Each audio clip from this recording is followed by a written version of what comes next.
have come here to chew bubble gum and kick ass. And I'm all out of bubble.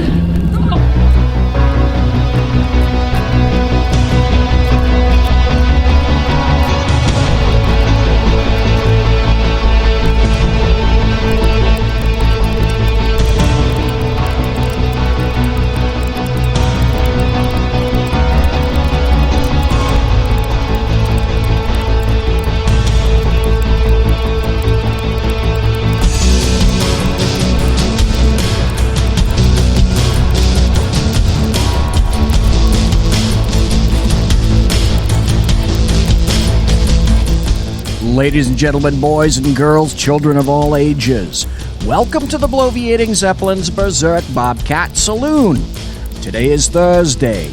It's June 15th, the year of our Lord 2017, which means it's the aftermath, which is generally all the shite that I couldn't fit into the Tuesday show that I didn't discuss on the Wednesday show for whatever reason.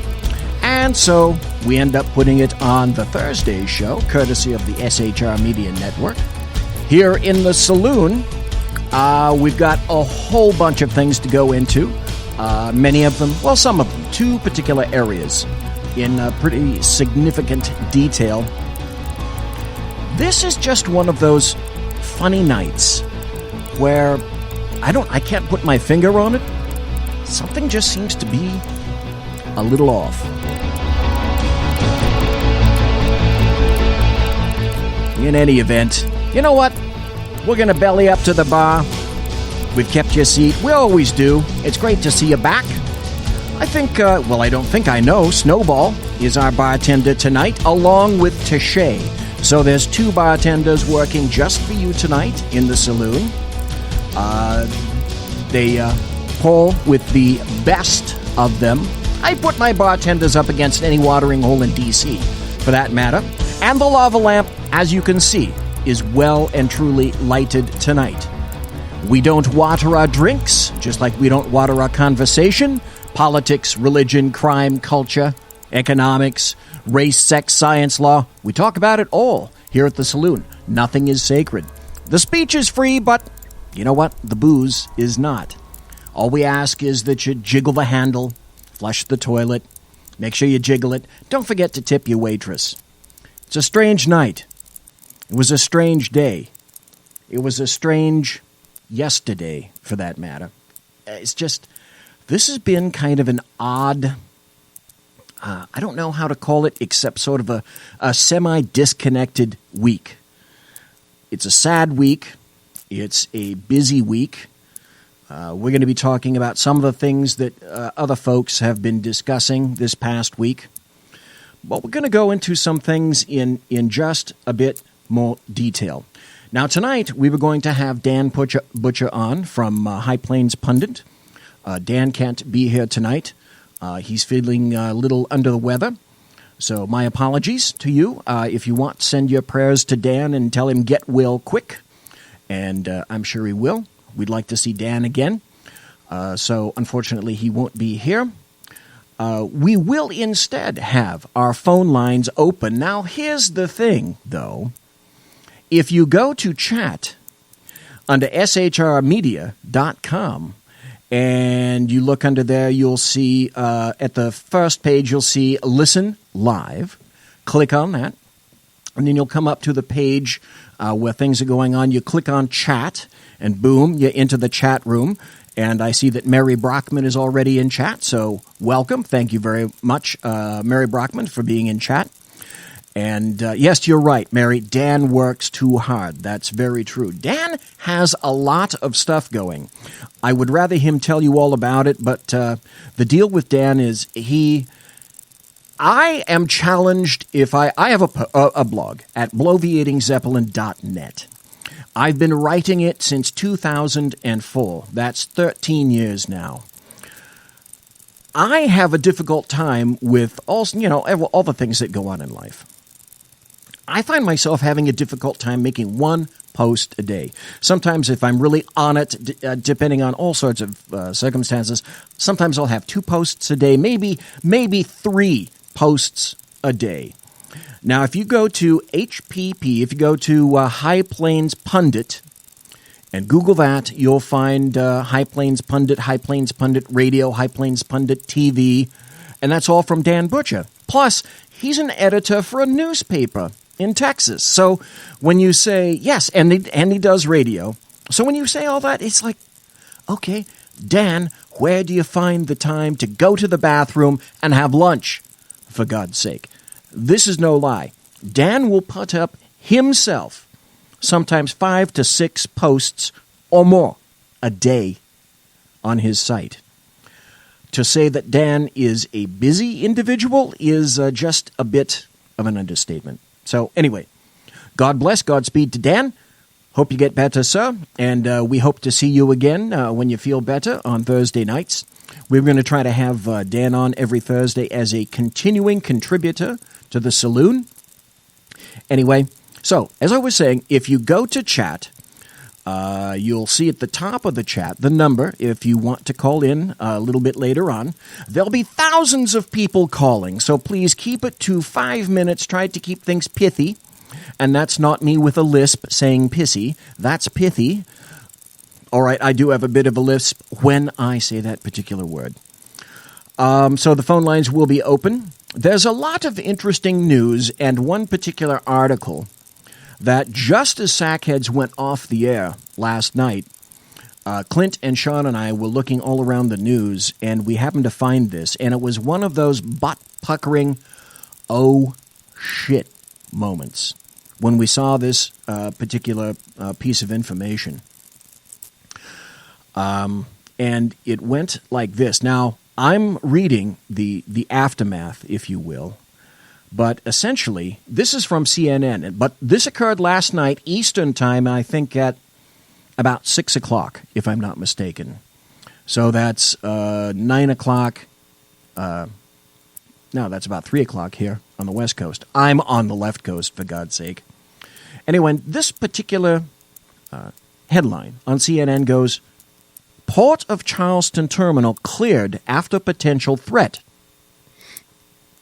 Now, in and of itself, that doesn't seem too terrible, does it?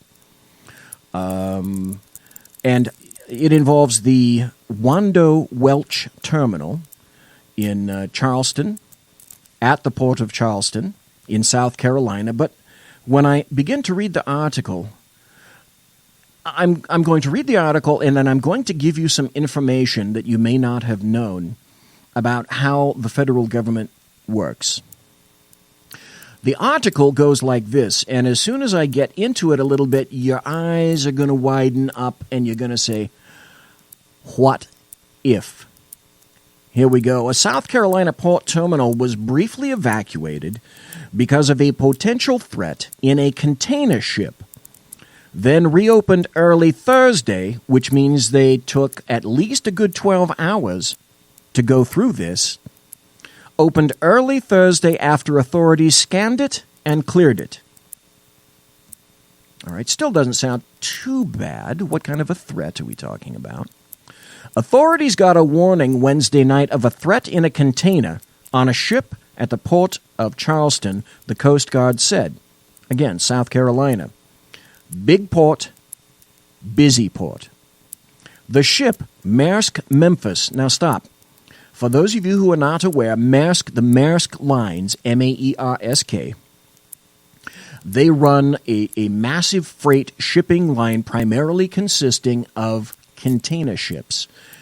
If I'm not mistaken, I think they also are the owners of the largest container ship in the world. I can't think of its name offhand, but it's easily over 100,000 tons. And if you happen to get on Google and look at it, you'll find it's absolutely staggering as to how large it is, long, wide, etc. It can carry hundreds and hundreds and hundreds of containers. And you know how big those damn containers are, which can have anything in them, and they weigh a massive amount of tonnage, I should say. So the ship, Maersk Memphis, meaning we know immediately it's a container ship, was at the Wando terminal, the Coast Guard said in a statement.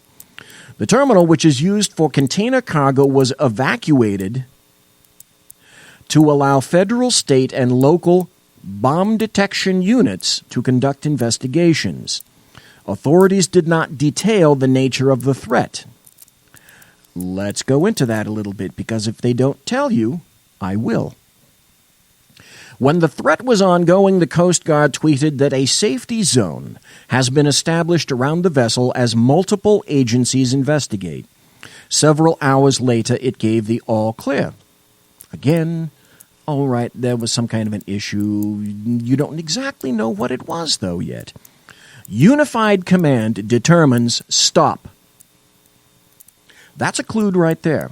For people that are in law enforcement, Unified Command means that is a central post, a command post, which is created under NIMS-SEMS, which is a system in which numerous agencies, numerous law enforcement and other agencies come into a combined system in order to work at a particular event. Generally, although not always, generally it is a critical event involving law enforcement. So anytime you see Unified Command, particularly with regard to usage in the federal sense, then all the bells and claxons ought to be going off in the back of your head. That's called a clue. Unified Command determines no existing threat to the port. Terminal will reopen and safety zone has been lifted, the Coast Guard tweeted. There were 4 containers where threats were posed at the terminal in Charleston, South Carolina. These have been scanned and cleared by authorities. Wait. Scanned and cleared. Scanned. Now, that doesn't mean to me, if I'm reading that right, that doesn't mean scanned, you open up a container and you walk through it. Customarily, when I walk through and I look at something, I'm examining it. I'm not necessarily scanning it. You see where I'm going with this, do you not? I'm sure you do. It said the source of the original reporting source of the threat has been detained for questioning. This particular article, the aftermath, is not going into what I discovered yesterday evening. Coast Guard Lieutenant J.B. Zorn said the threat was based on an anonymous claim shared by a man on YouTube. This is important. This could have a potential, because you have to think like this. I'll tie this all up. Trust me. Just run with me on this. The Maersk Memphis left New York 3 days ago, according to the Maritime Traffic website. Now, if you want to go and find out where large container ships are and where they've been, you can go to Google, and they have a mapping and a tracking system. And I found the Maersk Memphis did, in fact, leave from New York Port. What's in New York? Everything. What is New York? A target. By whom? To whom? Terrorists. What did they say last night that they're not saying today? And that's this. They had a credible nuclear threat. Stop. I saw this last night. The N-word was in there, and it's not there today. Here's what happened. I just happen to know some of this stuff. When you get a nuclear, and now you see, though, don't you, where the word scan comes in. A long time ago in a galaxy far, far away, when I worked for the federal government, there was a team called NEST, and it began in the 70s. At the time, NEST stood for the Nuclear Emergency Search Team. Today, that's not quite so PC, so they decided to expand it a little bit. And now NEST is called the Nuclear Emergency Support Team. NEST is who you call when you have an event like this. Now, NEST is not a whole bunch of guys that you would see in the movies that are draped in SWAT material and they've got guns and M4s and all that sort of thing. No, NEST consists of a bunch of brainiacs secreted all around the United States. There's generally one enclave on the right coast and there's another enclave on the left coast so that they can make appropriate response. They have all sorts of equipment.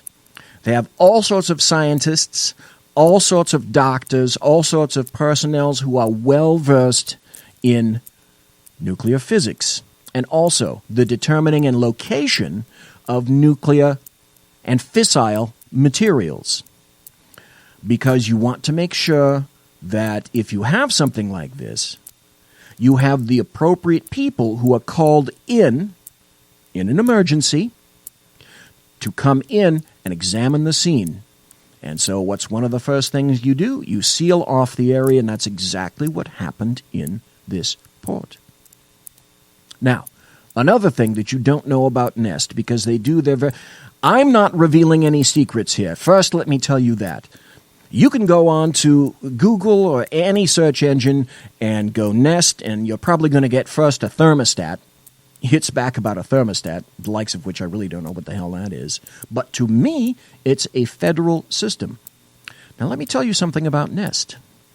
NEST is under the Department of Energy.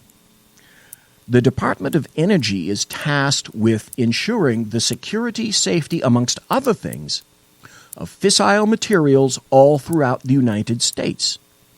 Now, there are fissile materials in places where not necessarily you would think. But anytime you're talking about radioactives, those are going to fall under the umbrella of DOE, the Department of Energy. So, think. Where do we have these things besides the military? Well, we know we do have them in the military, but we also have these things in civilian hands. Can you think of where a civilian application for this might occur? Right off the bat, you're going to think hospitals, and you'd be absolutely right. There are even some chiropractors that use X-ray machines on individuals that come to that. So, yes, doctors, hospitals, clinics, etc., operate X-ray machines. We all know where that comes from. The other thing that you may not be cognizant of, this is in a civilian and a military vector. When you have an aircraft or a military piece of equipment, mostly aircraft, coming in for examination to look for cracks, wing spar problems, etc., you generally X-ray a lot of these things. So if you had, and some of those all around various bases and civilian contractors, as you might expect, some of those are rather extensive because you just can't take the wing of, say, an A-10 that's been around for a while and put it into, the kind of machine that you'd see at your doctor for a bad back. That doesn't happen. So I'm sure you can do the math and the proportionality for that. Let me go a little bit further. And this should frighten you just a little bit. And on the other hand, it should make you think, holy moly, I'm very glad that this is happening. You've heard of the phrase, rules of engagement. Rules of engagement are the limitations placed generally upon the U.S. military when they enter certain sectors, venues, areas, countries, locales, etc. There are certain situations and a host of situations under which you may or may not fire, you may be offensive, you only can be defensive, etc. Those are rules of engagement. Some of them range from very strict to slightly less restrictive, but anytime you're talking about rules of engagement, you're primarily talking about the military, but you're also talking about civilian law enforcement. In other words, if you have a sniper situation, for example, utilizing civilian law enforcement, there will be a particular commander at that event who will give a green light, a yes, or a no to the sniper. The sniper will not take that shot because there are certain rules of engagement under which that agency operates. Same with the military. The Department of Energy, by the way, the Department of Energy, as again, you may or may not know, and I'm not revealing any state secrets when I say this, it's all over the internet if you think that I'm popping off and I'm revealing nasty shite, because I'm not. How do fissile materials get transported all across the United States? They get transported in trucks. The military transports them one way. Occasionally, they use marked military vehicles. And occasionally, they get transported in trucks and other situations, other vehicles like that are completely unmarked. And they're in a convoy. And they have accompaniment, shall we say, security contingents. They too fall under the Department of Energy. The Department of Energy, under certain situations, has no rules of engagement. Let that sink in. Now, for various forms of transportation on highways, you'll never know where they are, who they are, what they look like, etc. That's the point. In the military, same thing. Some of these, when transporting, have their own security contingents with them. With regard to Nest, because of its emergency nature, is applied. In other words, it's called up. There's an event. It's called up. It's activated. They're not calling the people at home, and they're not calling the people on watch and saying, hello, we're having a great day. I'm just calling on account of because. They rally the troops, they get their equipment, and they have a vast and wide array of equipment available to them to be utilized in situations just like this. But when they respond, they're not the shooters, shall we say. They're the people with the equipment, the vehicles, etc. They set up. Their job is to look, examine, and find and locate. Once located, isolation, even greater isolation, occurs. The first responders for a situation like this is HRT. HRT is the hostage rescue team from the FBI. They're generally based out of Quantico. Again, I'm not spilling any secrets here. I'm telling you all sorts of things that you can find on the internet. So the HRT, FBI's HRT, are the first responders. If they need something bigger, it's up to the HRT and the commander thereof to notify other agencies. The bigger and badder it gets, the more it expands. The ROEs of HRT, a lot of acronyms here, get applied to anyone else who comes in. Why would that be? Because in a nuclear incident, you're talking a situation where you could have, say, thousands, hundreds of thousands, potentially 1 million people involved. So you need to be able to do what you need when you can. Knowing this, when I saw that article yesterday, what it told me is this. They had a threat that they believed was sufficiently credible that they activated Nest, or if they didn't, they should have. Shame on them. There was a response to the site. The port was locked up, vacated, evacuated. People in the harbor were told to go away, shall we say. And then after a period of time, it was cleared. Now, that wasn't just a test. That was a bit of reality in action. You want that to occur. You don't want something like that in the real world to occur. Now, training goes on all the time.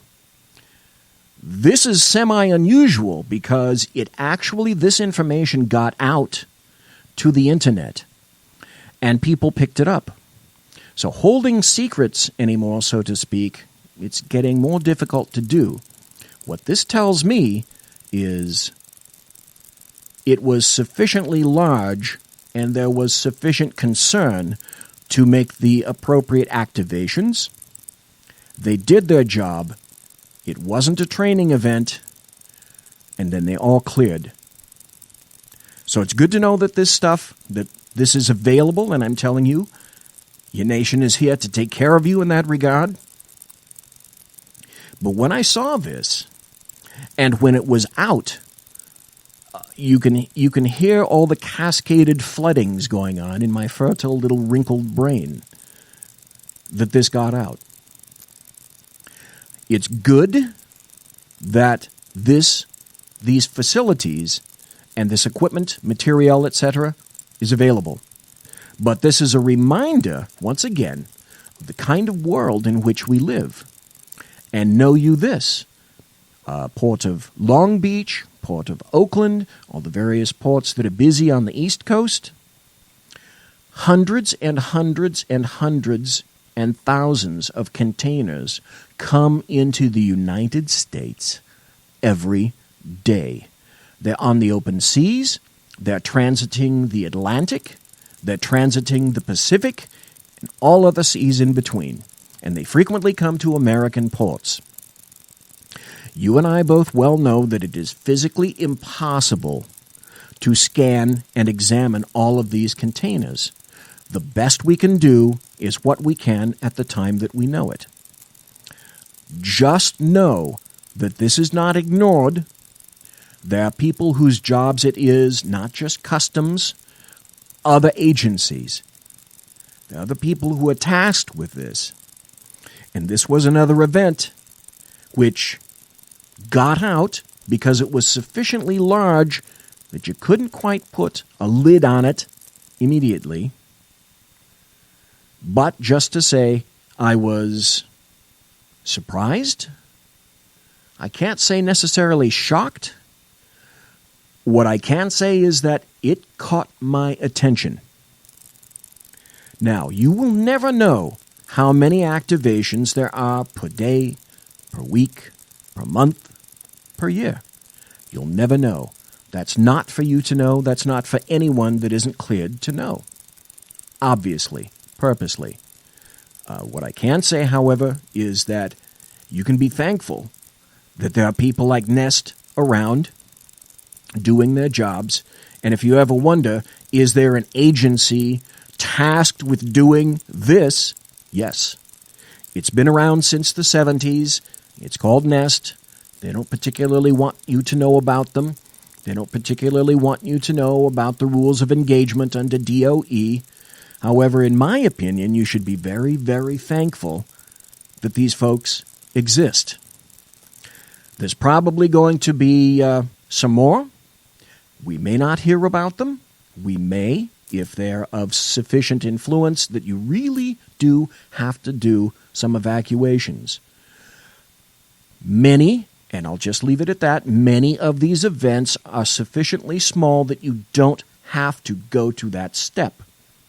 That's what Nest and DOE and everyone else would most certainly prefer. Again, for obvious reasons. In any event, I didn't see this covered very much. I'm telling you here because I don't broadcast all over the world, but I'm not telling you I'm not speaking out of school. But when I saw that, trust me when I say all the hairs on the back of my neck stood up. Because events like this are possible in the United States. It's not going to be a lone wolf with a guy in Virginia at a baseball field. It can be someone with an actual nuclear device having been secreted somewhere around the world that somehow gets into the United States, and it will be by either container ship, some other kind of ship or boat, or it will have crossed our incredibly porous borders. That's not to say that it couldn't come from Canada, but one of the most likely areas from which it will stem is likely Mexico.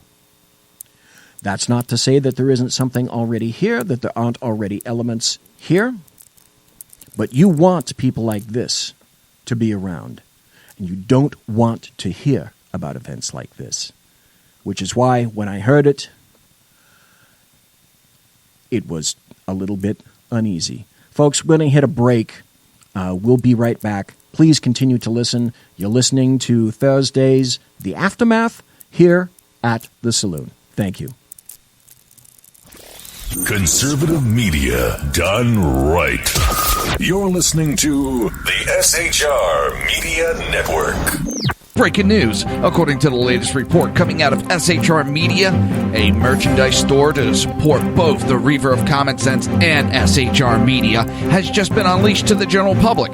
Be forewarned that this site can be contagious and numerous items can be purchased to support the best news programming. Go to Reaver.one website and click on the store link to check out the merchandise. Hello, I'm Matt, a student at Hillsdale College. Here is Hillsdale President Larry Arnn on the continuing relevance of the Constitution. Many argue today that the Constitution is outdated because it addresses problems peculiar to the 18th century. Some parts of the Constitution do read rather quaintly. Consider the injunction against titles of nobility in Article 1, Section 9 of the Constitution. But is that so outdated? The purpose of the injunction is to prevent the government granting special privileges to some for partisan reasons. This strikes at the heart of the rule of law. The crony capitalism so common today is a place where the government bestows favors and tax dollars on some businesses to give them a leg up over others. This is exactly the kind of thing the Constitution was meant to prohibit. The Constitution is not so outdated after all. This Constitution Minute was brought to you by Hillsdale College. To join the national conversation on the Constitution, go to constitutionminute.com. Times are dark. The people misled by corrupt politicians, lied to by establishment media, and deceived by the false messages of Islam. A nation in confusion needs a guide. It needs a man with a cane. I'm Dave Milner. Join me on Spreaker, SHR Media, High Plains Talk Radio, Live Rebooting Liberty, and YouTube for a unique brand of commentary on the unpleasant blind guide. Because truth is not always pleasant. In a world controlled by corrupt politicians. You got a business. You didn't build that. A team of ordinary men emerge from the ashes to give voice to the voiceless and hope to the hopeless. Sackhead Sean. Dude, I'm not saying calf was stupid, bro. Sackhead Clint. All good friends of ours usually show up drunk. Also starring Sacco as the producer. I'm a little bit drunk, 'cause I'm drinking.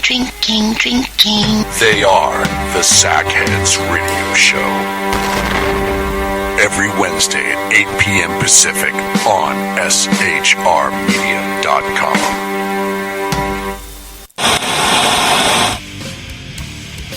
Beware, the Jersey Takeover is here.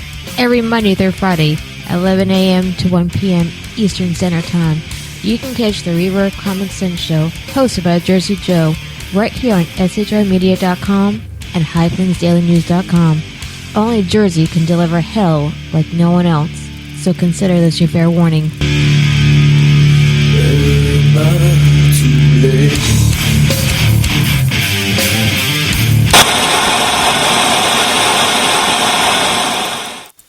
Conservative media done right. You're listening to the SHR Media Network. In a world where insanity reigns supreme and safety pin manufacturers are running out of metal for the diapers of the leftists, it's comforting to know an ancient, fat, long-haired, bearded reprobate has your mind in mind. Ladies and gentlemen, boys and girls, children of all ages, broadcasting behind enemy lines in occupied California. And despite every attempt by the SHR Media Network to revoke his shameless contract, we return to the bloviating Zeppelin's Berserk Bobcat Saloon. Ladies and gentlemen, boys and girls, children of all ages, thank you for being here in the saloon. Yes, as Mary Brockman observes, it's a little sedated in the bar today. That's okay. She's on her own chair. And I will, by the way, Mary Brockman, someday I'm going to have to take the photograph of your bar chair and put it up because so many people disbelieve me and they say, oh, come on, Mary Brockman doesn't have her own chair. Yes, she does. And yes, it's embroidered because she's so kind. Just thought I'd tell you that. Now, we don't have Dan Butcher today. It's open line. If you're in chat, you know the number. There are all sorts of things that are going on. I have two particularly lengthy things to go into, but first, some other news. One of them is this, and it has to do a little bit with what I consider to be a bit of insanity from the New York Police The Department. biggest city in the nation could soon be forced to reveal its anti-terror tactics. The New York City Council introducing a bill that would require the NYPD to issue reports on what kind of surveillance equipment they use and how they store and protect private information. Really? You want that getting out into the terrorists? Now, if you want to find out that information and you have access to it and you're classified, you're cleared for that kind of information, I have no problem. You're going to make this public? You know why it's occurring. The NYPD calls the bill, quote, insane, saying it gives attackers a roadmap of intelligence operations. Duh. Helping them evade cops. Okay, that's one bit of insanity with all the rest of it that's going on today. There was something, and again, you notice I have to tell you this. That's one of the reasons that you come here to the saloon, to be informed, to hear the things that you customarily don't hear in the American media maggot venue. This is from the Washington Examiner. This came out today. I haven't heard this on any place, anywhere, CNN, etc. Now, this is in the Washington Examiner, but if you know anything about the Washington Examiner, it's not what you'd call a left-leaning newspaper. It tends to run a little bit in the middle, occasionally to the right, mostly in the middle. I haven't even heard this on Fox News, to be honest, and I watch my share of Fox News, which is interesting, because as we all know about Fox News, they're going through some upheavals right now. Bill O'Reilly left because he was a dolt. Some other people left, etc. Roger Ailes left. So Fox was a bit in free fall. Their biggest customer, I think, these days is Sean Hannity. And I have to say, quite frankly, Sean Hannity is not necessarily my guy. Occasionally, Sean can be insightful. Occasionally, Sean has the IQ of, every once in a while, of a lampshade. I don't really go to him for insight. Now, he does have access to a lot of information, so good on him for that. Out of Fox, the person that I enjoy watching to date mostly is Tucker Carlson. That said, it's interesting that Fair and Balanced, if you look at Fox News, that's gone now. That's not their motto. That's not their quote. And you don't see them or hear them saying that anymore. To continue with this particular article from the Washington Examiner, DHS rescinds Obama-era policy protecting illegal immigrant parents. That got my attention. The Department of Homeland Security on Thursday rescinded an Obama-era immigration policy that had allowed for deferred action for parents of Americans and lawful permanent residents known as DAPA. DHS Secretary John Kelly signed a memo on Thursday directing his employees not to carry out an instruction his predecessor, Jay Johnson, had put in writing in November 2014. In the Washington Examiner, no one talking about it. In my estimation, this is a plus. Also, we had the discussion with Jeff Sessions, if you remember, earlier this week. His testimony in the the Senate committee. And it's interesting because if you remember Kenneth Starr, who was the special prosecutor, Kenneth Starr, under the Washington Times now, there's an article that says, Kenneth Starr says questioning of Jeff Sessions was designed to embarrass him. Now, in my estimation, that's an obvious thing. You could tell by the nature of the questions hurled at him. Jeff Sessions, as we discussed last Tuesday, is not the big ogurely individual that you might see otherwise.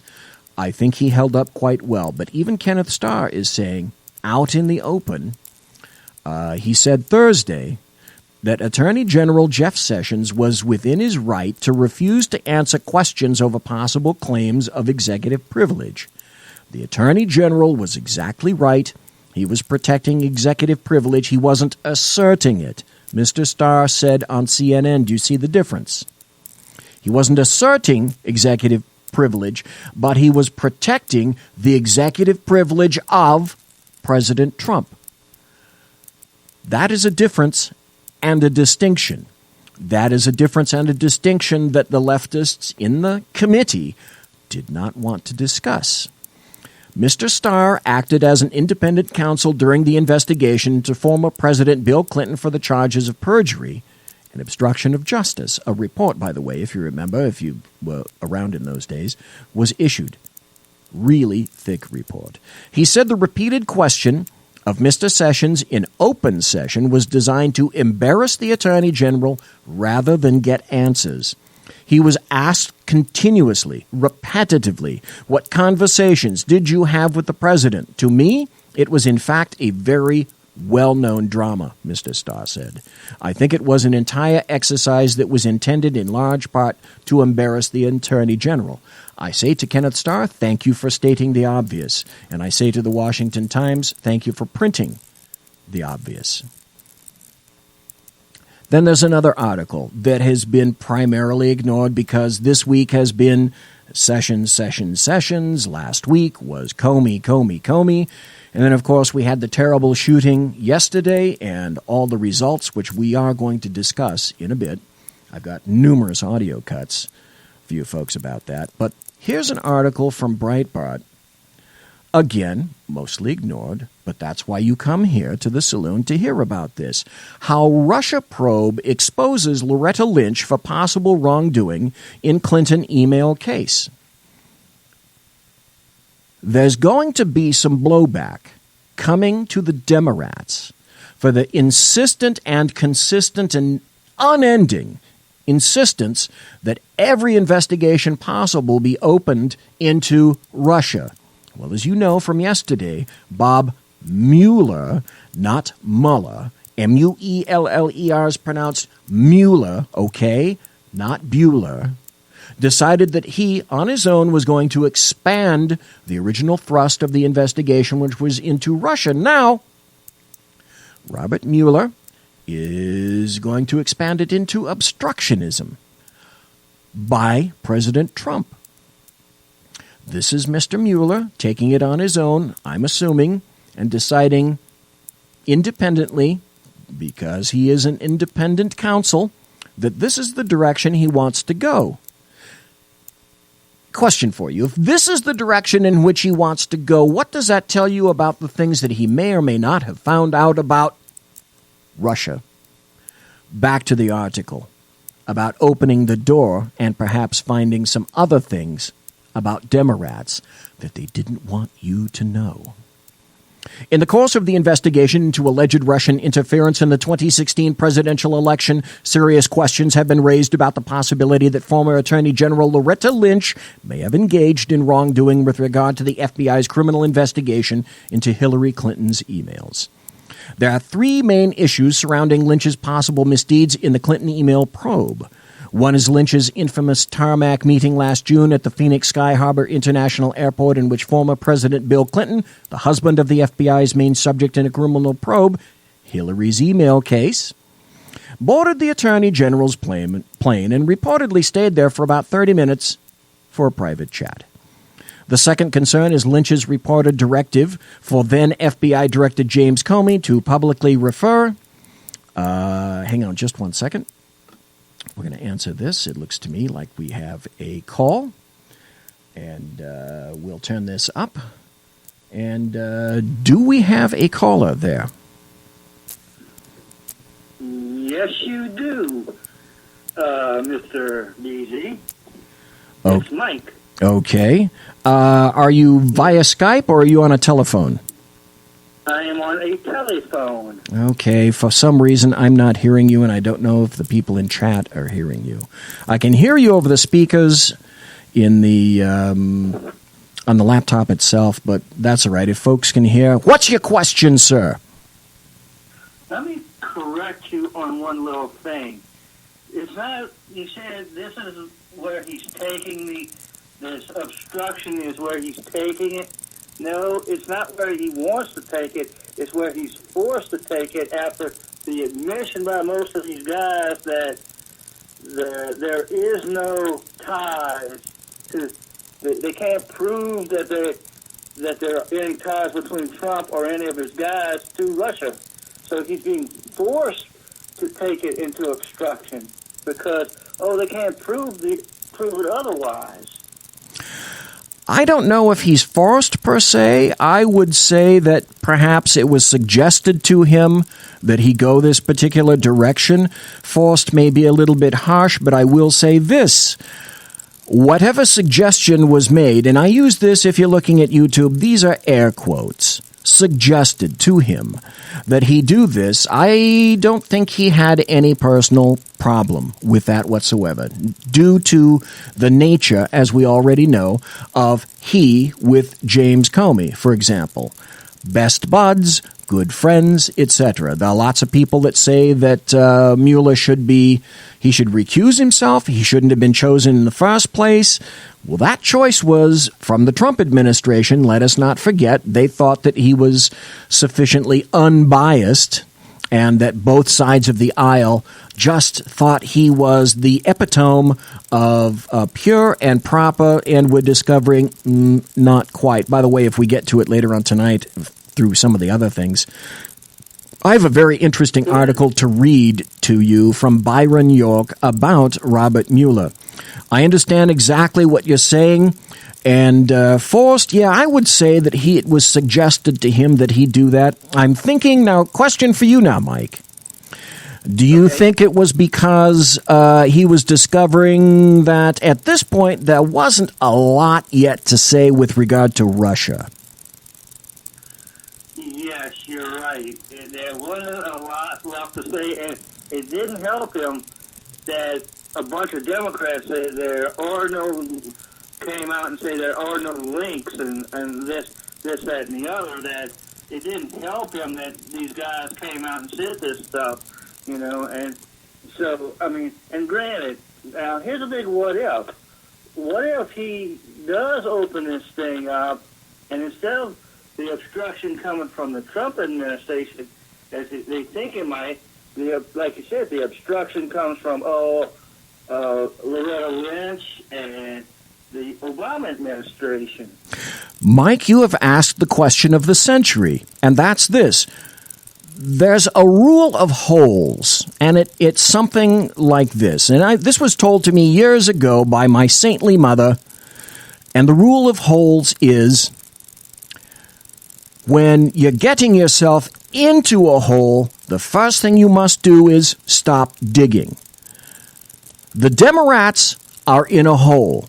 They do not know when to stop digging. They began digging this hole on November 9th. It still hasn't come up to them. They still haven't grokked the concept that they lost.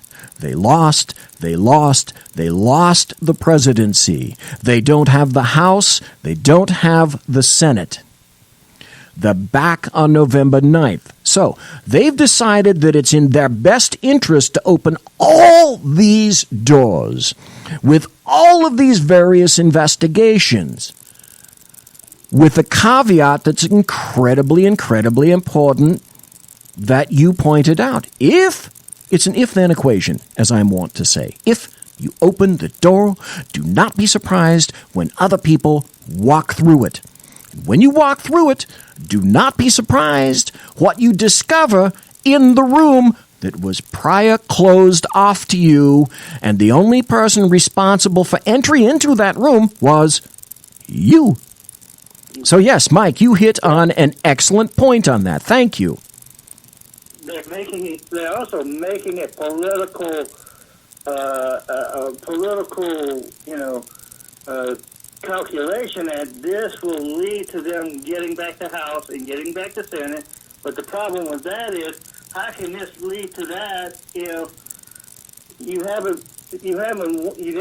the election, then you've lost a series of special elections, That's true. Now, in two special elections, the Republicans have won. There was a third election Then a Democrat one, it occurred about 2 or 3 days ago, and I cannot recall who it was. But conveniently, the American media maggots eschewed and pushed aside the 2 prior elections in which Republicans won, and now they're taunting the fact that because a Democrat won in this particular election, that's a clear signal that that's the way that the Democrats are going, and they're off and running to the races, and they're going to get everything back.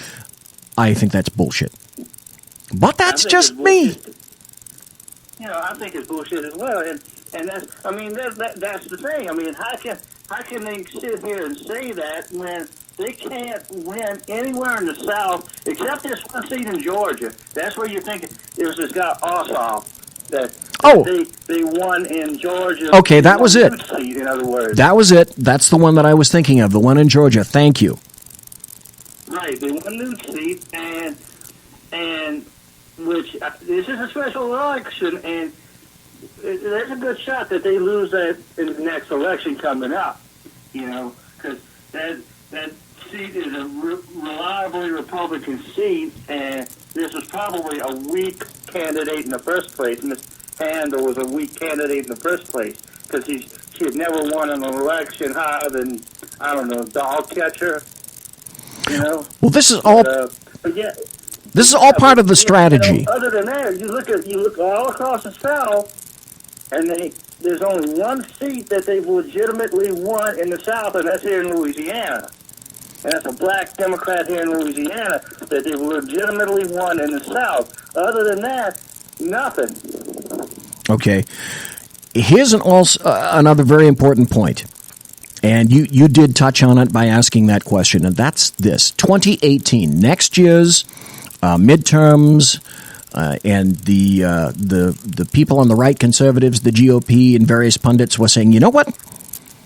Trump is going to win and continue to keep the House and the Senate because he's going to continue to enable more jobs, fewer regulations, an expanded workforce, and he's going to continue to work for the smaller people, so to speak. Knowing that, placing his strategy now out on Front Street for all to hear, so to speak. Now what the Democrats are doing is they're attacking that, and now it's come down to process versus being able to actually govern. The Democrats have been very successful up to this point in terms of making everything, and the tactic apparently is beginning to work or continuing to work, depending on whom you speak. It's all about process, and the process involves stopping and staving off Trump as much as humanly possible in terms of obfuscating things, investigating things, keeping the bleat going in terms of Russia, keeping the bleat going in terms of there is obstruction, which will, they're absolutely certain, just ask them, is going to lead to impeachment, and they're pushing that particular window because at this point it's just like all the shite that occurred under Obama, it's appearing to work. And it's aided and ably abetted by the American media maggots who are, of course, doing their level best to ensure that every bit of anti-Trump information gets out there and putting on Front Street, top of the fold, front page, anything possible negative about President Trump. This is an administration that the American media maggots would love to run themselves. Unchecked, that's what's going to occur.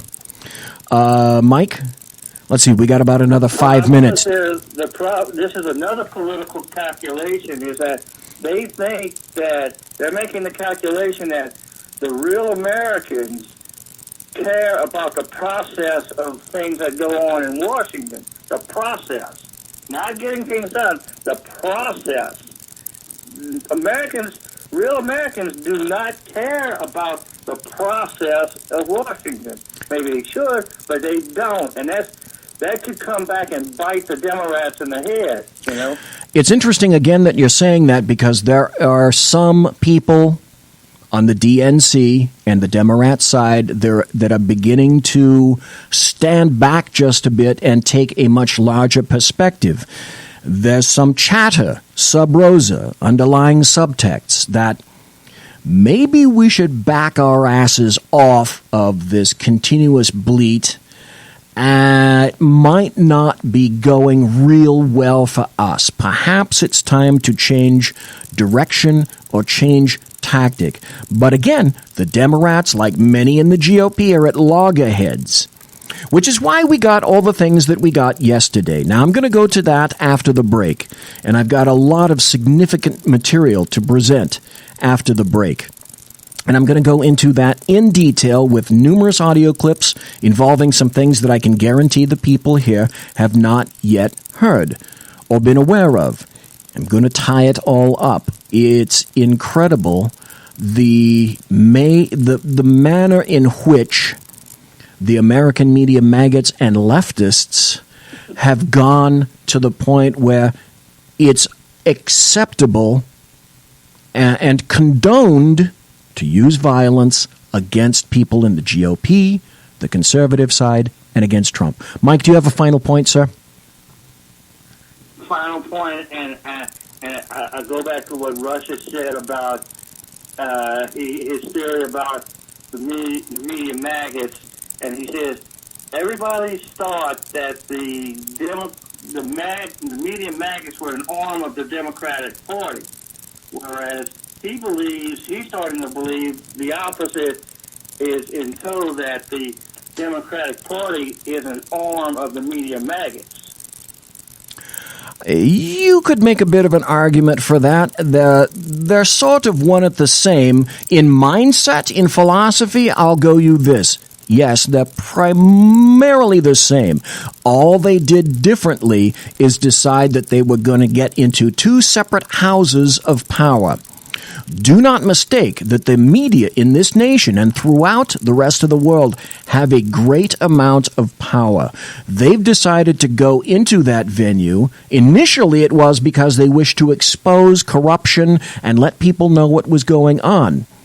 There was a time when people who leaned left in journalism didn't mind exposing the naked, corrupt, white, terrible underbelly of everyone on both sides of the aisle. Corruption, the spending of money, all sorts of cheating that's going on both sides of the aisle. They couldn't give a shite less about that anymore.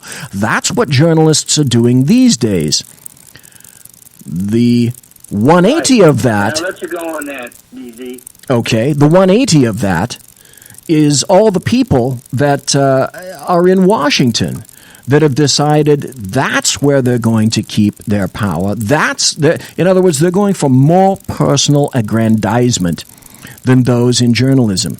Don't make the mistake that journalists don't have power. They do. They have a large amount of power, with a bit of a caveat. Their power is diminishing. And when people are in jeopardy, when people are challenged, they fight. It's like someone who is swimming in a pool or the ocean, and they find themselves beginning to go under, and they're starting to drown. They're not dead, but they can feel that their life is being threatened. What do people like that do? The answer is anything they possibly can. Throw them a lifeline, take another person out to them. They don't mind if they take another person down with them if they can possibly save their own lives. The American media maggots are just like that. They're hemorrhaging advertisers. They're hemorrhaging readers. They're hemorrhaging all of these things. They're hemorrhaging money. Newspapers are being shuttered. The New York Times is bleeding journalists. This is not just happening at the Gray Lady. This is happening all throughout the United States. They're finding that transitioning over to the internet is not the big moneymaker that they thought it was going to be, because now who reads news? Older people like me, who couldn't give a crap about news. Millennials and Gen Zers, for the most part. There, of course, are exceptions. Will millennials and Gen Zers pay money to read newspapers? No. They want their stuff for free. That's their nature. That's what they've had always, if for no other reason in terms of music, etc. That paradigm is not working real well these days. Folks, we're going to have a break, and then we're going to come back, and we're going to talk about the real violence and on whose side it really is. Conservative media done right. You're listening to the SHR Media Network. Hey, it's Sean from the Sackheads Radio Show, also one of the owners here at the SHR Media Network. Are you opinionated? Have you ever wanted to do your own show? Have you ever heard somebody like the Sackheads and go, yeah, I could probably do that better? Well, now's your chance. Send me a 5-minute clip at sackheadsradio@gmail.com, and maybe you can be part of the SHR broadcasting team. sackheadsradio@gmail.com. Times are dark. The people are misled by corrupt politicians, lied to by establishment media, and deceived by the false messages of Islam. A nation looking for direction needs a guide. It needs a man with a cane. I'm Dave Milner. Join me on Spreaker, SHR Media, Pundit Press Radio, and YouTube through the SHR Media page for a different kind of commentary on the unpleasant blind guy. Because the truth is not always pleasant. In a world controlled by corrupt politicians, You got a business. You didn't build that. a team of ordinary men emerge from the ashes to give voice to the voiceless and hope to the hopeless. Sackhead Sean. Dude, I'm not saying Kafka was stupid, bro. Sackhead Clint. All good friends of ours usually show up drunk. Also starring Sako as the producer. I'm a little bit drunk, 'cause I'm drinking. They are the Sackheads Radio Show. Every Wednesday at 8 p.m. Pacific on SHRmedia.com. The bloviating Zeppelin. He's big-footed enough radio shows to last a lifetime, courtesy of Sean, Clint, Ken, and Jersey Joe. Now it's time for him to waddle on his own 2 feet via the glorious SHR Media. Gird thy loins for the bloviating Zeppelin's Berserk Bobcat Saloon. Coming soon to ossicles near you. Excelsior. Conservative media done right. You're listening to the SHR Media Network.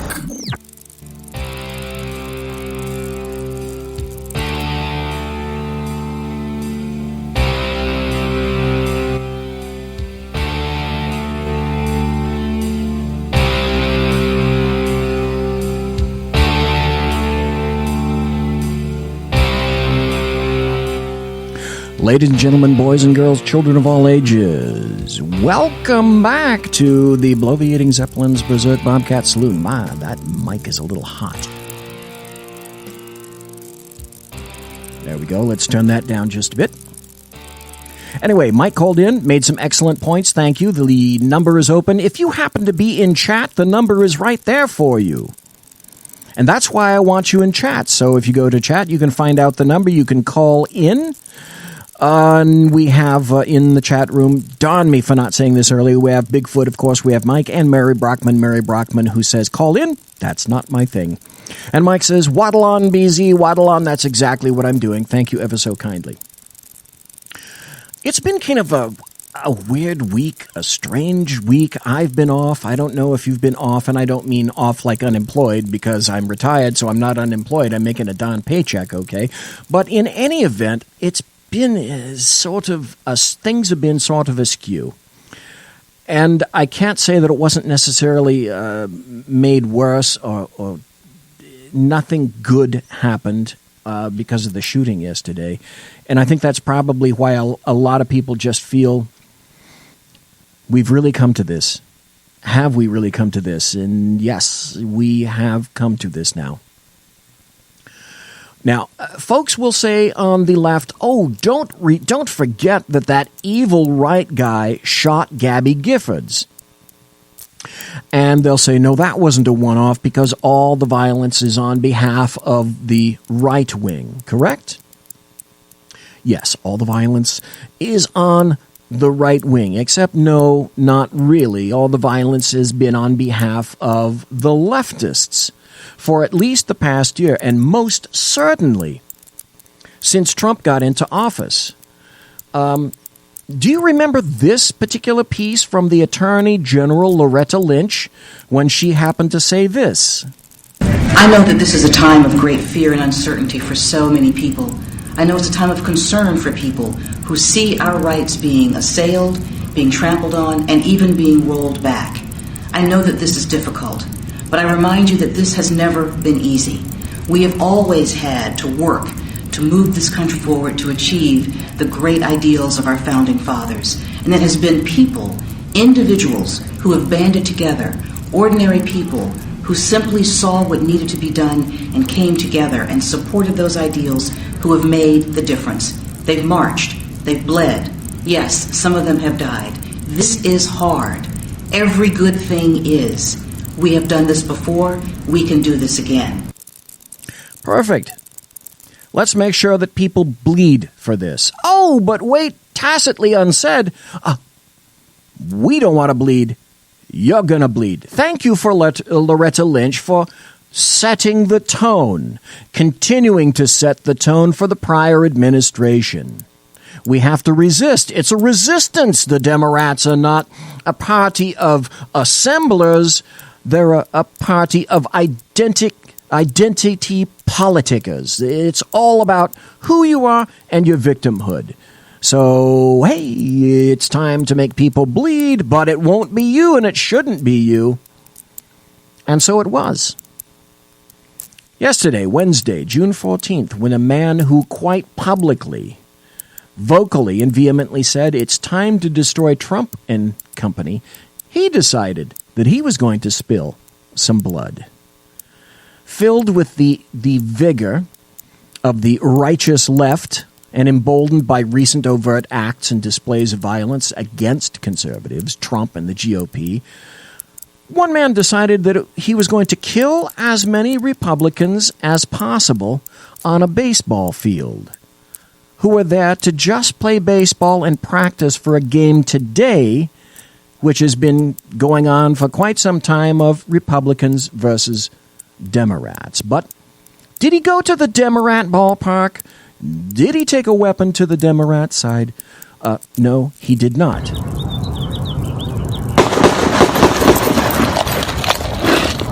That's what you got.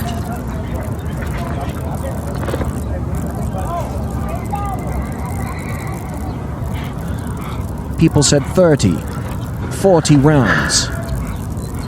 People huddled. There was a man out on the field that no one could get to.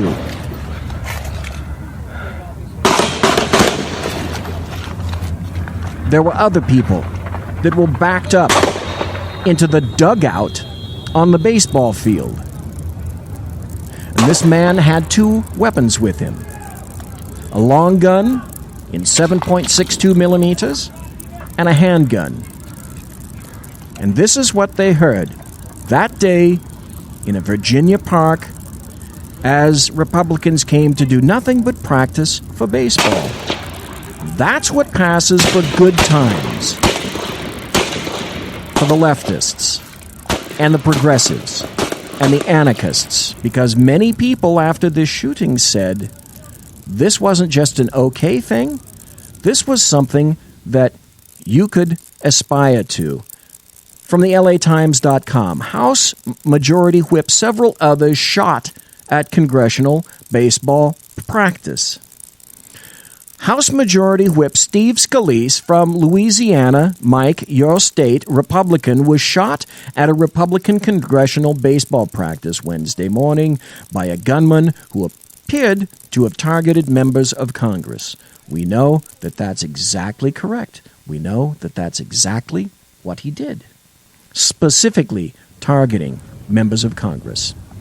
Police in Alexandria, Virginia, located just outside of Washington, D.C., said they were investigating a multiple shooting and a suspect was in custody. 5 wounded people were being taken to area hospitals for treatment, the police said. 2 police officers and 2 or 3 congressional staff members were among the wounded. Senator Rand Paul of Kentucky said this on CNN. The shooter was going after elected officials. Representative Mo Brooks told CNN from the scene of the shooting. The location of the congressional practice sessions in preparation for the annual charity baseball game was well known in the area, he noted. And then there was Senator Jeff Flake from Arizona, who was present at the time of the shooting. In other words, he just didn't hear about it. He was there at the time. Senator Jeff Flake from Arizona had this to say. Let's go now to Jeff Flake, who's talking to reporters. Let's listen in. Are you friendly? Are you making sure that was our guy? Because we didn't know if there were other shooters that had us surrounded and would come into the dugout.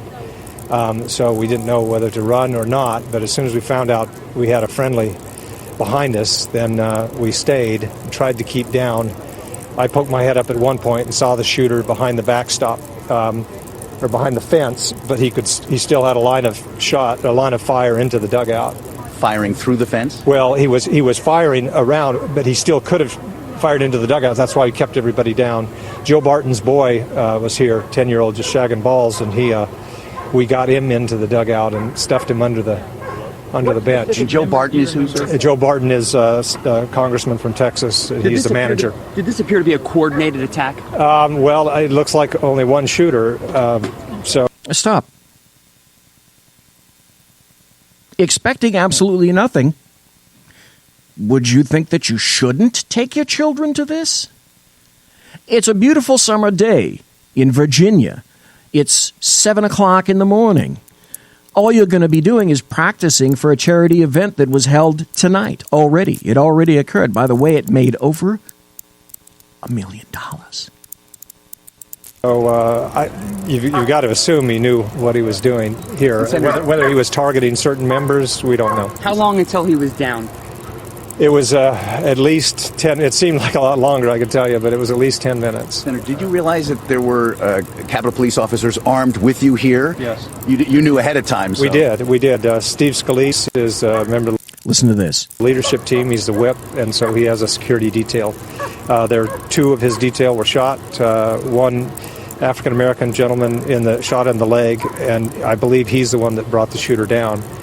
By the way, the shooter is dead. He ran around for quite a while with a leg wound, returning fire. And then after I got out, I was the first out to Steve, and then Brad, another. The officer was shot himself and killed the suspect. A member from Ohio, who's a physician, came out, and we applied pressure on the wound. Scalise, who is 51, is the third-ranking Republican in the House. He was standing on second base.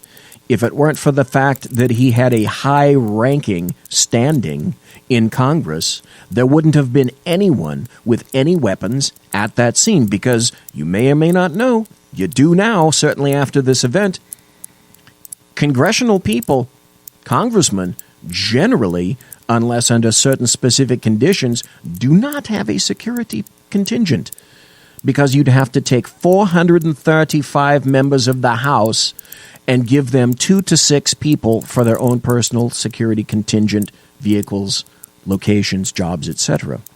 That would be pretty much something of a logistical nightmare. What are they going to do in the future?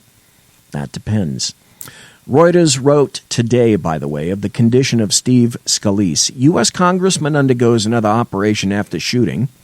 U.S. Representative Steve Scalise underwent a third operation on Thursday, a day after suffering serious wounds when a man who had expressed anger towards President Donald Trump opened fire on Republican lawmakers at a baseball practice, a source familiar with his condition said. Now, he was shot with a 7.62 by 3.9 round. That's basically a standard Russian round. That's a necked Russian round. I know all this because I remember my stats from having been range master for the Sacramento County Sheriff's Department for a number of years, not long ago. That's a nasty bullet. It travels at about 2,300 feet per second. That's more effective than the standard 223 round, which we shoot in our standard military. That's 5.56 NATO. And they were shooting, this guy had a 7.62 round, and he was shot in the hip. That is why he's in such serious condition. It's not like being shot with a firearm, with a smaller firearm, like a 9mm or something like that. But it should come as no shock to those persons who are thinking clearly and have been cognizant of their surroundings for roughly the past year. That is to say, political violence has quite primarily been the result of leftist elements, not those on the right, both organized en masse and singly, such as what happened with this event. So the response on the left has consisted of the same old, stop guns. You knew this was happening because it always does. Stop guns, too many guns, stop guns. And then, of course, that very day, as people are bleeding, then leftist Virginia Governor Terry McAuliffe has to weigh in with ridiculously, brain-glazingly stupid, what he considers to be entirely valid statistics. Are any of the other injuries Can we just ask you, from your point of view, on a broader level and your knowledge... Now, he's speaking because this shooting at the baseball field occurred in his state. About the National Capital area, your view about the safety of the area, did you have any information prior to any investigatory agency that there might be a threat in this area, there might be a threat directed towards Congress? How satisfied are you now as you stand here that you have a handle on what happened here and that there is no additional threat in Washington? I can tell you from the Virginia's perspective, from my Secretary of Public Safety, Brian Moran, who's here with me, and VDEM, we had no prior information that would lead us to believe that anything like this was going to occur. Governor, in general, do you think anything more needs to do to protect politicians? Well, here we go. Let me say this. I think we need to do more to protect all of our citizens. I have long advocated, this is not what today is about, but there are too many guns on the street. There you go. Good for you. Good for you. You're keeping up the standard Democrat leftist bent. Yeah, you've got your script and you're reading. Lose 93 million Americans a day to gun violence. I mean, wait, stop. Listen to this again. This is not what today is about, but there are too many guns on the street. We lose 93 million Americans a day to gun violence. I mean, 93 million Americans a day to gun violence. Let that sink in, because leftists appear not to be cognizant of the fact that the population of the United States is, that's right, just a little bit over 300 million. Well, then it would only take a few days then to empty the entire United States, wouldn't it? Wait. If you thought that was inane and well, obviously naive and ignorant, wait until you get the people that are saying they're glad that Steve Scalise was shot. At the HuffPost, a Huffington Post contributor, Jesse Benn, endorsed the shooting of House Majority Whip Steve Scalise. He's a contributor. He endorsed that shooting of House Majority Whip Steve Scalise. I've got on my blog and in front of me right now the series of tweets. By the way, I'll get to this in a second. I need to read the tweets to you. And this is under at Jesse Benn, B-E-N-N. He reads, ha ha ha. As always, this one is my fault. And for the record, fuck Steve Scalise. That's what passes for high insightful comments on the left. Did he stop there? No, of course not. He decided that he was going to continue. At Steve Scalise once called himself David Duke without the baggage. The world would be a better place without him. End of story. Stop there? No, he's on a roll, of course. Jesse Benn, for violent resistance to work, it'd need to be organized. Individual acts can be understandable, but likely counterproductive, ineffective. There's another one. What's more harmful? Putting millions already on the margins more at risk via draconian policies, or shooting a racist lawmaker in the hip? Again, that's what passes for insightful comments. Now, what I did... wait, of course, there's more. There was an email sent to Republican Representative Claudia Tenney directly after this shooting of Scalise yesterday. TheHill.com reported what the email said in the headline. GOP representative received threatening email with subject line, 1 down, 216 to go after lawmaker shooting.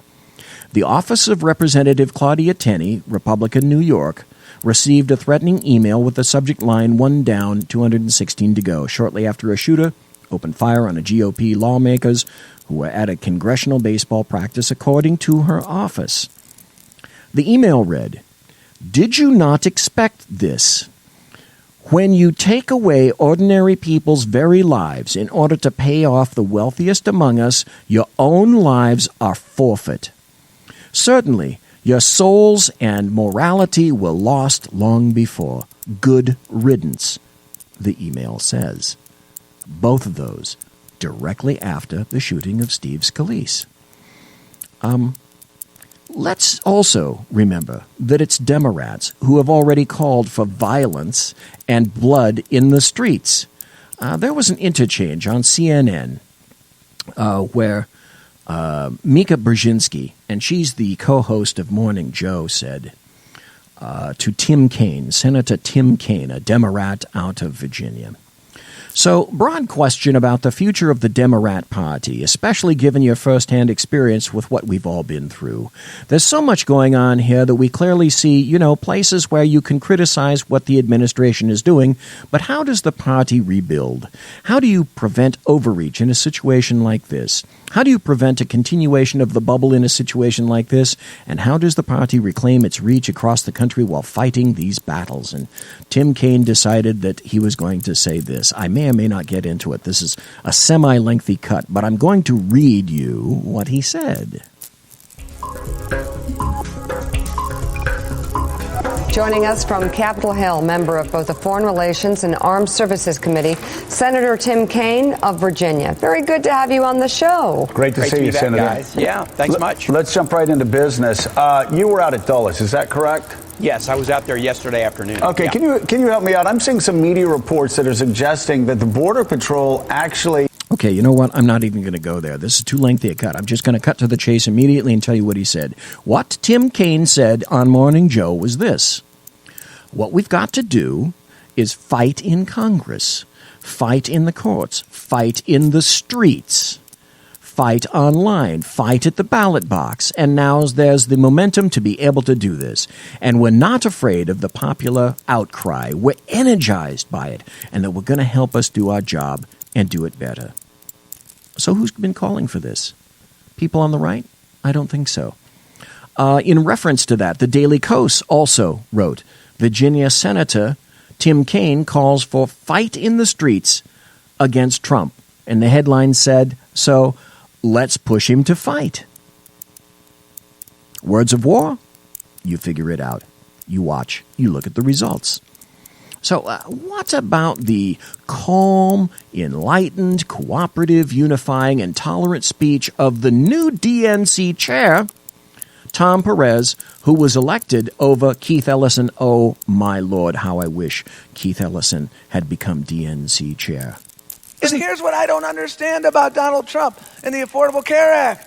This is what Tom Perez puts in the public venue. This is embraced. This is loved. This is what he's playing to his audience, and this is what they want to hear. You know what? And it's the way they want to hear it. Folks, he wants to brand everything. You know, you can go to the store and find Trump steaks. You know, Trump steak knives, Trump ties, Trump suits. You know, the Trump hotel. But he didn't want the Affordable Care Act branded after him. I don't know what to call it. Trump Care, Ryan Care. I'll tell you what I'd call it. I don't care, because those Republican leaders and President Trump don't give a shit about the people they were trying to hurt. That's what I say.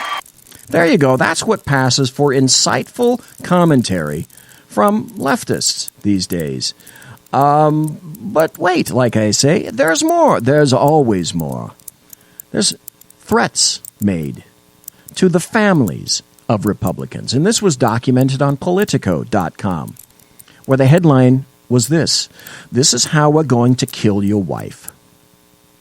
Police blanket a town hall by GOP Representative Tom Garrett after a series of what they termed credible threats. This is how we're going to kill your wife. That's the message Representative Tom Garrett, Republican in Virginia, said he received in a series of recent threats that targeted him, his family, and even at one point his dog. And it's the reason, he said, that his town hall here in the sleepy Virginia community on Tuesday night was ringed by law enforcement. This is the state of the art with leftists. Let's continue. When Garrett took the stage at East Lake Community Church, the walls in the 300-seat room were lined with security, some uniformed and some in plainclothes. The presence was noticeable all night as Garrett aides enforced rules to keep audience members from disrupting the event.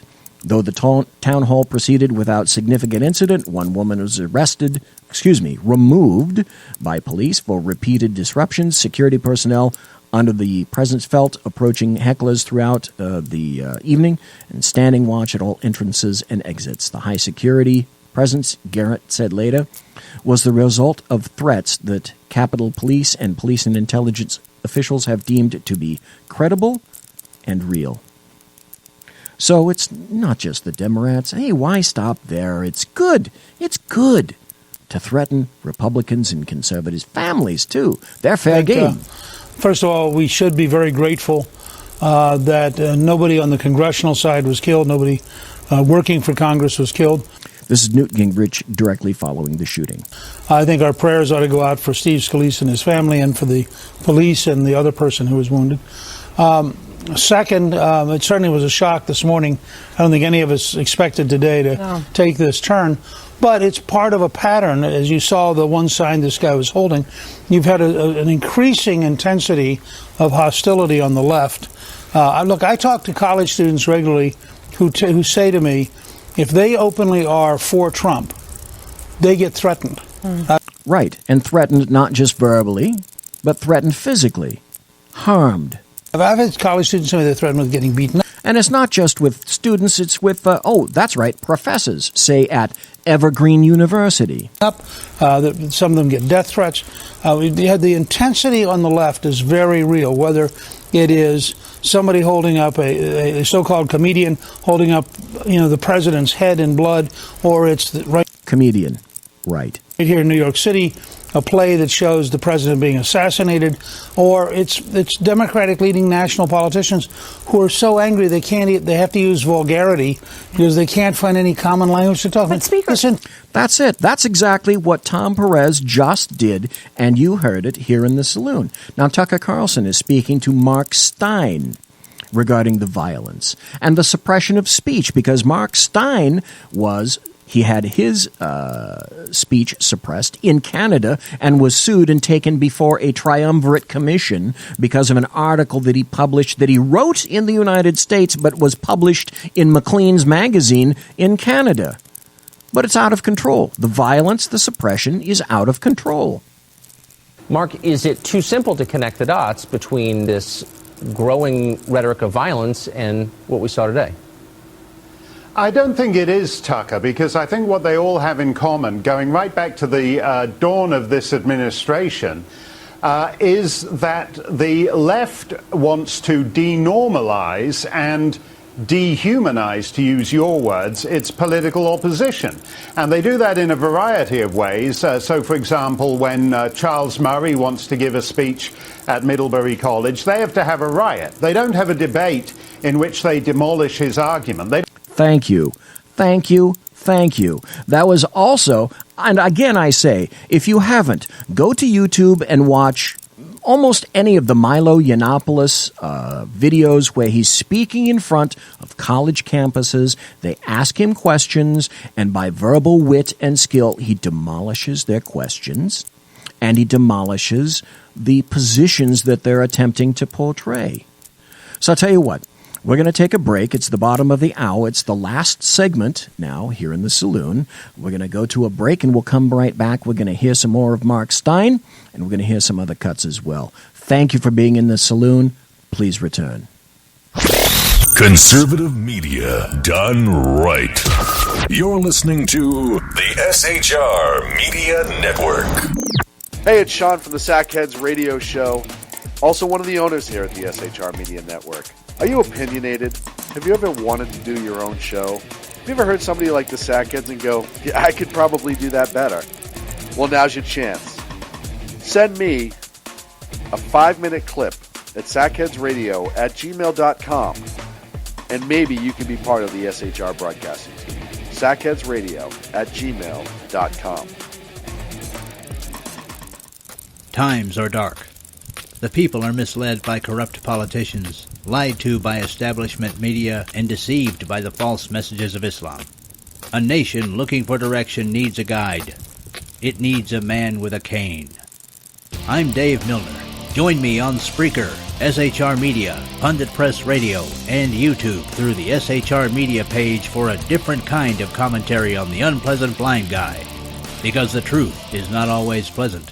Hey, this is Mim from Freedom Fest, the world's largest gathering of free minds. Join your friends from SHR Media at the beautiful Paris Resort in Las Vegas, Nevada, July 19th through the 22nd for 3 amazing days of liberty-oriented discussion, investment advice, and the Anthem Film Festival. It's our big 10th anniversary, featuring keynote speaker William Shatner and Freedom Fest favorites, including Steve Forbes, Jim Rogers, Lee Edwards, David Boaz, Doug Casey, Dinesh D'Souza, John Stossel, Lisa Kennedy, Grover Norquist, Peter Schiff, and many more. Don't miss out. Register at freedomfest.com for $100 off the regular registration rate when you use the all-caps code SHR Media. Featuring right thinking from a left brain and doing the job the American maggots won't. BZ is fundamentally changing America one diaper at a time. Just when safety pin manufacturers are running out of metal for the diapers of the leftists, where the speech is free, but the drinks are not. The Bloviating Zeppelin's Berserk Bobcat Saloon can be heard every Tuesday and Thursday night, commencing at 11 p.m. Eastern and 8 p.m. Pacific, where pushback is a requisite art form in and of itself. Let your ossicles be truly liberated when you listen to the Bloviating Zeppelin's Berserk Bobcat Saloon, only on SHR Media Network. No ferrets were harmed in the making of this ad. Conservative media done right. You're listening to the SHR Media Network.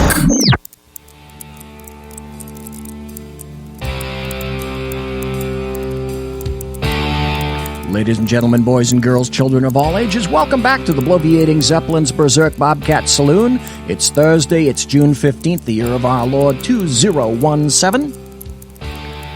I welcome you to the saloon. It's kind of quiet in the saloon because it's been a very strange week and a very bad day yesterday, and that's just kind of how we're feeling. I kind of feel that way myself.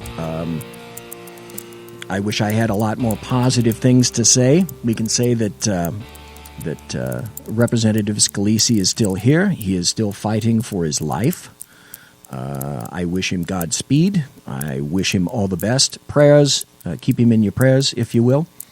We were listening to an audio cut between Tucker Carlson and Mark Stein, and they're talking about the suppression of free speech by the left and the violent left. They want to prevent the debate taking place. That's right. They want to label somebody a hater. If you happen to think that Obamacare is not the best public policy, it's because you want grannies and urchins to die. And once you do that, you're basically saying there's no form of civilized political discourse possible with your opponent, and the logic of that is that instead you riot and you beat them up as they do at Middlebury, you you poison them, as happened to Robert Spencer, who's well known to this network when he gave a speech in Iceland recently, or... If you didn't hear about that, you should. Google Robert Spencer poison Iceland. That is a shocking thing. You open fire on them, and you make politics impossible if you do that. Because you're not debating someone who disagrees with you, you're debating someone who's immoral. It's the faithful versus the infidels. There's a religious quality to the way they approach politics. Do you notice that? Yes, I think so. And I think if you have people like the Southern Poverty Law Group, for example, which has become fabulously wealthy fabulously wealthy and fabulously leftist. They originally started to support poor people. That expanded to now almost every leftist cause that you can think of. Caution from me to you. Do not believe one thing that the Southern Poverty Law Center says. They couldn't give a shit less about you if you're poor and a conservative. Labeling everyone they disagree with as a hate group. Well, if you keep calling everybody a hater, and in fact if the raison d'etre of your organization is to call people haters, you're the hater. And I would actually like to Leftists do not have the capability to see this clear distinction. They lack the brain power to do it. Disagree with the tone of what we've heard today, including in the last hour from Martha MacCallum and Brit Hume when they're talking about unity and will this unity last and all the rest of it. Obviously the unity won't last because ultimately Rand Paul has very little that unites him with Bernie Sanders. We don't actually need unity. We need robust, civilized disunity. Thank you. Now, harken back to this was back during the presidential election. But this cut is still as applicable today as it was back then. Now I'm going to play you something from Paul Ryan, Speaker Paul Ryan. And these days there isn't much with Paul Ryan that I agree, but I have to agree with this from him yesterday. We are all praying for those who are attacked and for their families. Steve Scalise, Zachary Barth, Matt Micah, Special Agent David Bailey, Special Agent Crystal Griner. We are all giving our... Those were the two police officers, Capitol Police, who were present at the scene of that shooting. They took down the gunman. The only thing that can defend from a gun is another gun. Our thoughts to those currently being treated for their injuries at this moment. And we are united. We are united in our shock. We are united in our anguish. An attack on one of us is an attack on all of us. Question, Paul Ryan, why did it take that to get you to make that statement? Why did it take that scene for Democrats and leftists to realize that they do need to actually get some things done and not just obfuscate? Here's my question. Is Paul Ryan going to come to understand how his prior pablum, conciliatory, bipartisan, and compromising speech has led to this current state? He's helped. Unlikely that he's going to come to that realization. The GOP gives, the Democrats take, and they spew venom, and they're violent. It's just no more complicated than that. Okay, from Breitbart.com. It transmits and transmogrifies into other areas. What I'm about to tell you is leftist thinking. They're thinking that, but they're also thinking this. Representative Barbara Lee, I don't agree with states' rights because Trump does. Are you fucking kidding me? She's not kidding. Barbara Lee, Democrat, out of California, Fornicalia, said on Tuesday, she does not agree with states' rights just because President Donald Trump believes in restoring states' rights authority on a wide range of issues, including education and health care insurance markets. So, states' rights, they can go to hell as far as she's concerned, because it's all about identity politics, and it's all about her philosophy is the only one to have. And you're either with her philosophy or they're going to take care of you, just in the manner in which you're seeing. Okay, so we know. How do I go? I'm going to go another direction. We heard the examples of the immediate examples of leftists following a shooting of an individual. They would not have said that had that particular victim been a Democrat or a leftist. It's the discourse from the left is all about violent language, and now about the actions itself, and not just from the political left, from the so-called celebrity left as well. Let's examine this issue. And I have some examples here. The first one that I could think of is that Shakespeare in the Park that occurred recently in New York, where Trump, clearly meant to be Trump, is stabbed to death in the performance of Julius Caesar. New York City's Public Theater staged a production of Julius Caesar during its 2017 summer program, but with a twist, just a little bit of a twist on that play. Caesar looked just like Donald Trump, with a dead orange cat on the top of his head, with a business suit and a tie and a familiar blonde hairdo. As happens in the play, the Trump-like Caesar is eventually brutally stabbed to death by his associates in the Senate.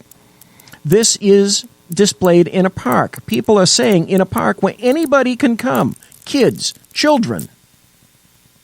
You can come and see this in public in the park, and yes, there was blood at this play. That's high class for leftists. The second one. I was really going off. I was going to go off on a rant here, but with less than 20 minutes to go, I just don't have time to do this, and I wish I had the time. It almost made me wish that I'd do about another half hour overtime, but unfortunately there's nobody here to listen to it, except for you who are listening to it in podcast, and also the people that are in chat. Mike, Mary Brockman had to leave. Bigfoot, thank you folks for being there in chat. I really appreciate it. Kathy Griffin holding up the severed head of Trump, because that was high, sophisticated humor. Very sophisticated. The problem with it, and the only reason that she got pushback on that, is because you were insufficiently sophisticated to grok the nuanced humor that she provided for you. That's your fault. That's not hers. Number 3, what about Robert De Niro when he said he'd like to punch Trump in the face? This Oscar-winning great guy participated in a voter registration PSA public service announcement in 2016 during the race, but he was filmed going off on Trump in a monologue in an outtake. And he said he's a punk, he's a dog, he's a pig, he's a con, he's a bullshit artist, he's a mutt who doesn't know what he's talking about, he doesn't do his homework, doesn't care, he thinks he's gaming society, doesn't pay his taxes. Oh, just ask Rachel Maddow about that. The 73-year-old star of The Godfather said. What about David Simon? You may not know who David Simon is, but once I tell you what he's done, you're going to go, okay, all right. David Simon said, pick up a goddamn brick if Trump fires Robert Mueller, the creator of the HBO crime series, The Wire, and he also wrote the book Homicide, A Year of Life on the Streets, where he documented a year in the streets of Baltimore, which became the NBC TV series Homicide in the 90s, when I was a homicide detective. That was one of my favorite shows. David Simon was the creator of that show, of The Wire, and also wrote the book. He said, if Donald Trump fires Robert Mueller, and it's allowed to do so, pick up a goddamn brick. That's all that's left to you. Great. Number 5, Joss Whedon. I want a rhino to fuck Paul Ryan to death. Paul Ryan, may not be my bestest bud, my best friend forever, my BFF, but that's just a bit of an oxymoron, don't you think? The 52-year-old Avengers director who released a star-studded PSA in support of Hillary Clinton during the 2016 race took to Twitter in January to wish an untimely and unfortunate end to House Speaker Paul Ryan. And he said, "Violence solves nothing. I want a rhino to fuck Speaker Ryan to death with its horn because it's funny, not because he's a GOP murder bro." Perfect. And then, of course, there's everyone else. You go to my blog, and I have an entire post that continues and continues and continues. The day that Trump was elected, the night that Trump was elected, the next day, where people in public, in social media, tweet after tweet after tweet after Facebook post, etc., were calling for the outright assassination of Donald Trump. What would happen if you did the reverse and people were calling for the assassination of Barack Obama? Well, that would be evil because Barack Obama has a higher melanin count than I do. What if that had happened during William Jefferson Clinton's reign, for example? You all know what would have happened. You know, there's an interesting point about that post that I made. And I did it here in my newest post, and I also did it on that post, where a lot of people took me to task for saying, you know, you don't seem to be technologically with it. All those tweets that you put in your post, you made them JPEGs. That is to say, I cut them and pasted them and made a photograph out of them instead of actually taking the real tweet itself and putting it into my post. The reason I did that is because those tweets won't disappear from my blog.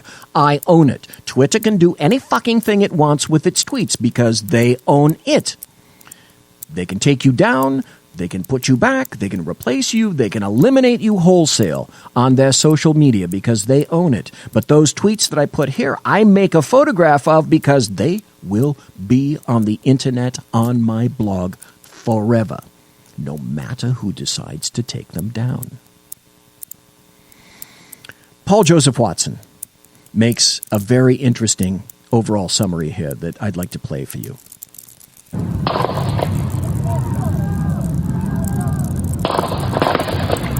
Steve Scalise and several other Republican lawmakers were shot by a deranged leftist gunman this morning. The shooter asked if the representatives were Democrats or Republicans before opening fire. Representative Mark Walker said the gunman... By the way, that shooter walked up to specifically a Republican who had no idea who he was and asked one of the players who was leaving and could have been on that field, asked them, and he had no idea who he was, "Hey, aren't those Republicans over there?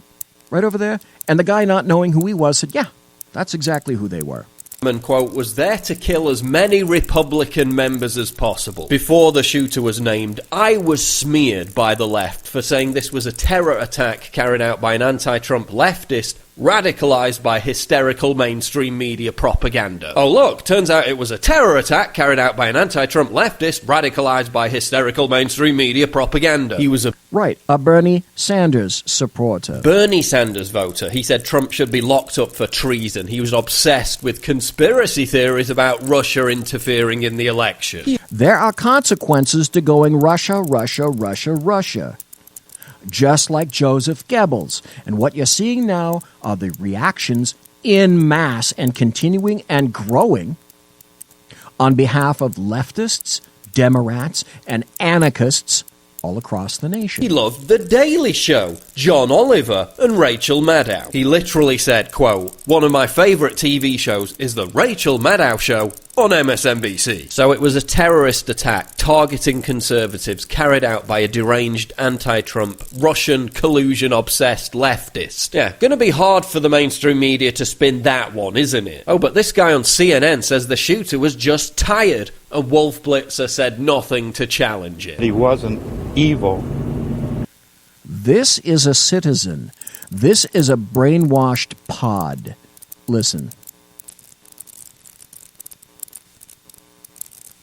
Said nothing to challenge it. He wasn't evil. That he was, I guess, tired of some of the politics that are going on. He wasn't evil. He was just tired of politics. So in a leftist brain, that justifies going to a field with firearms and just killing people. No, not just any people. Oh, no, can only be conservatives or Republicans.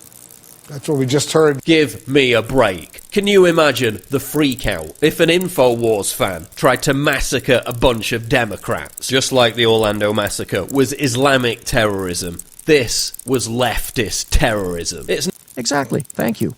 Historically speaking, by the way, the left is infinitely more violent than the right will ever be.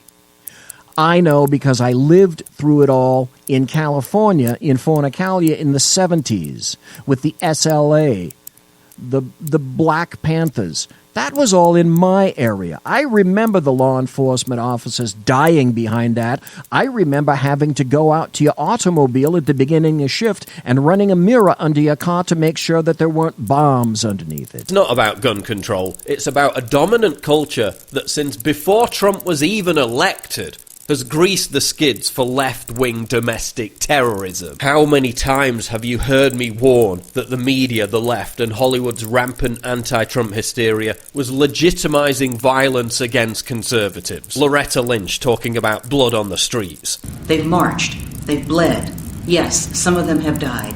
This is hard. Kathy Griffin mock beheading Trump. New York Times sponsored theatre productions where Trump is assassinated. The media applauding the whole punch-a-Nazi movement. Almost exactly a year ago, crazed left-wing lunatic Michael Sanford tried to assassinate Donald Trump at a rally in Las Vegas after...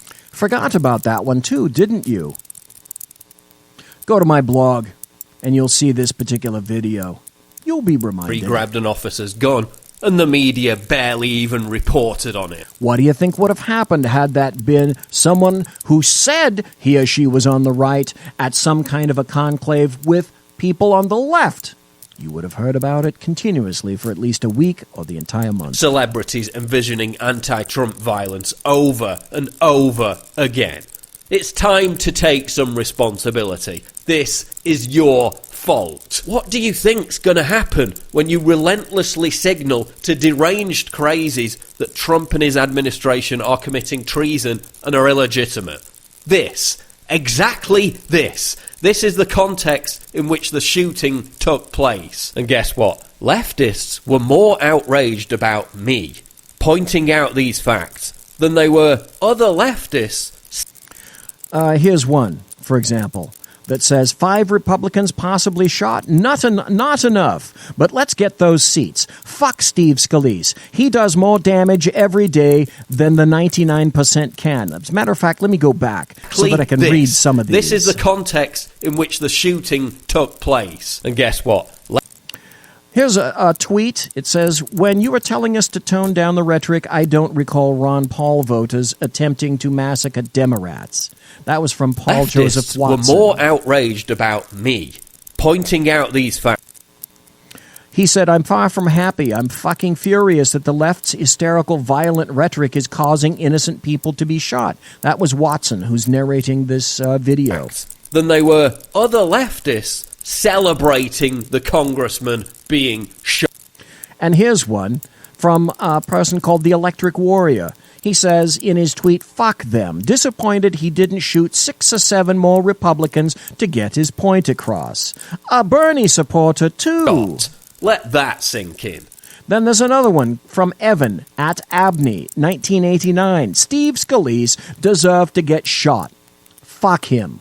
The media, the left, and Hollywood must stop legitimizing violence and return to the realm of civil discussion. The blood is on their hands. This hatefulness that we see in this country today over policy differences has got to stop. We can have our differences, but let's not let it lead to such hate. The left makes absolutely hyperbolic attacks for this reason. They cannot win in a fact-based argument or a discourse or on the issues. All they have are the emotions. They are emos.